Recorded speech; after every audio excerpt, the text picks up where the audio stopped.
In this video we're going to check whether the mechanical seal on a DISPERMAT SL bead mill is leaking into the chamber.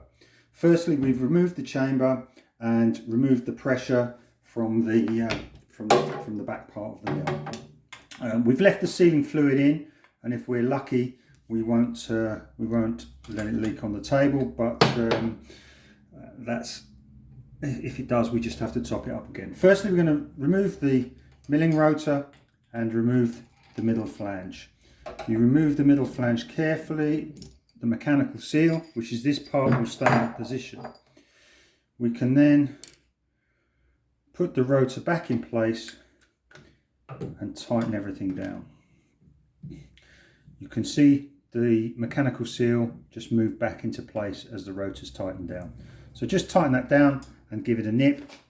We've lost a small amount of sealing fluid, because once you take the pressure off the seal, the liquid in the back, as you can see in the window on the side, starts to leak to the front. So the mechanical seal is this grey part here. It's a hard tungsten silicium carbide ceramic material. We want to check. You can see where the two parts, the rotating part as I turn this and the static part are. You can see a small line, and that's what we're trying to seal. There's also behind this raised portion here, there's also an O-ring, so we want to make sure that there's no fluid coming forward from that point. So now that we've got the rotor tightened up, we can put some air pressure on the mill and we can run it. We don't have the middle flange, but we can now see whether there's any liquid coming forward from the seal. So I'm going to switch the mill on and get some air pressure.